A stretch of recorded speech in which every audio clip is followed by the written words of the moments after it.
Some people never set an alarm, never open a laptop before 10 a.m., and yet their bank account grows every single night while they sleep. It's not a stock portfolio. It's not crypto. It's something so unremarkable you've probably walked past it 100 times without a second thought. I'm Cap. I have a degree in business strategy and transformation, and for the past 7 years I've studied how ordinary people, no inheritance, no connections, build real wealth. And the pattern is always the same. They don't chase the exciting idea.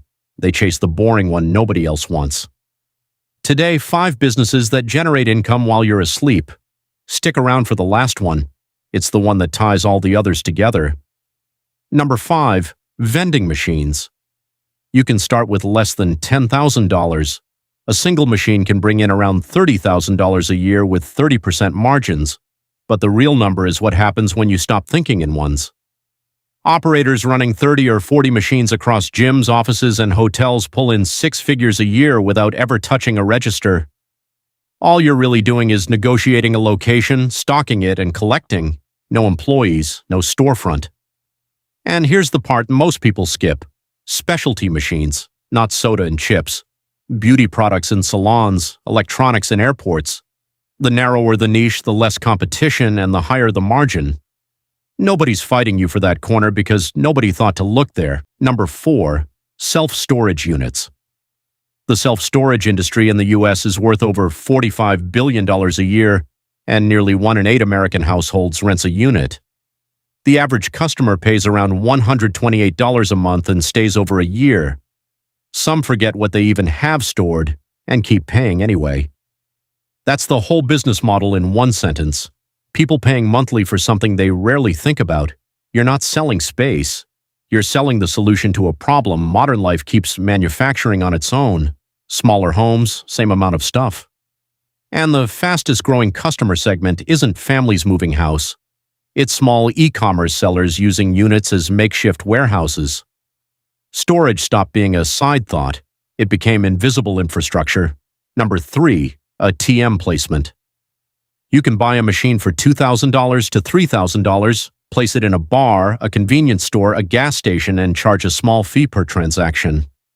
One machine brings in $500 to $1,500 a month. That's not life-changing on its own. But 10 or 15 machines spread across a city, and you're talking about serious passive income. All you're doing is refilling cash and collecting fees. Here's the detail almost nobody mentions. This pairs perfectly with vending machines. If you already have a foot in the door at a location, the same owner will usually say yes to an ATM too. Every stop you make becomes 2 income streams instead of 1 without doubling your time. Number 2, coin laundromats. This one has a stat that sounds almost made up. Laundromats have a 5-year survival rate near 95%. Compare that to the average small business, where nearly half close in that same window. The U.S. laundromat industry generates billions annually, and a well-run location can bring in $300,000 a year with 50% margins. 90% of customers are repeat customers because nobody has to be convinced to wash their clothes. Clothes get dirty on their own, every week, forever. And a growing share of laundromat revenue doesn't even come from the machines anymore. It comes from what surrounds them: vending, ATMs, Wi-Fi that keeps people in the building longer. One location quietly becomes 3 or 4 small businesses running under a single roof. Number 1, recurring revenue contracts in any industry. This is the one I told you to remember because it's not really a business. It's the principle underneath every business on this list. The difference between money that pays you once and money that pays you every month is the entire difference between staying tired and actually sleeping through the profit. Think about it this way. If you sell a popsicle, you earn once. If you rent out the popsicle cart every month, you earn every month without selling another popsicle. That's the laundromat. That's the storage unit. That's the ATM. The customer pays, leaves, and comes back to pay again next month without you having to convince them all over again. Morgan Housel put it well in Same as Ever.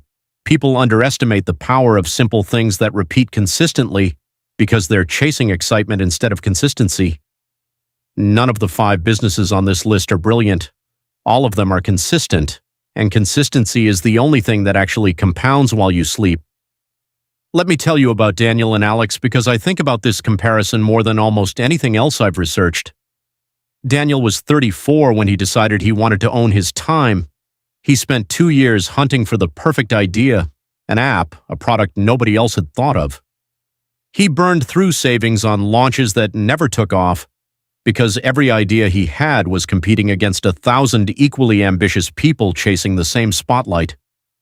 Today, at 41, he's still employed, still searching, and every year that passes feels a little heavier than the last. Alex was the same age when he started. Instead of chasing something new, he bought a small laundromat that had already been running in his city for 15 years. He didn't invent it. He bought proven cash flow. While paying off the loan, he placed 2 vending machines in a nearby gym. 4 years later, the combined income let him leave his job for good. Today, his money moves while he's asleep, and nobody in his life would guess, looking at him, that this is how he built it. The difference between them was never intelligence or luck or who had more starting capital. Daniel competed on a crowded field where everyone was trying to out-innovate everyone else.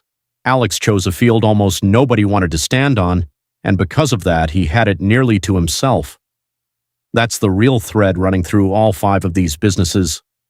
None of them ask you to be the smartest person in the room. They ask you to be willing to do the thing that looks unimpressive at a dinner party and to keep doing it long after the novelty of starting something wears off. If one of these 5 opened your eyes to something you hadn't considered, hit that like button. It helps this reach more people thinking the exact same thing you were 5 minutes ago. Subscribe if you want more of this, and tell me in the comments, which of these 5 would you actually start first? I'm Cap. I'll see you in the next one.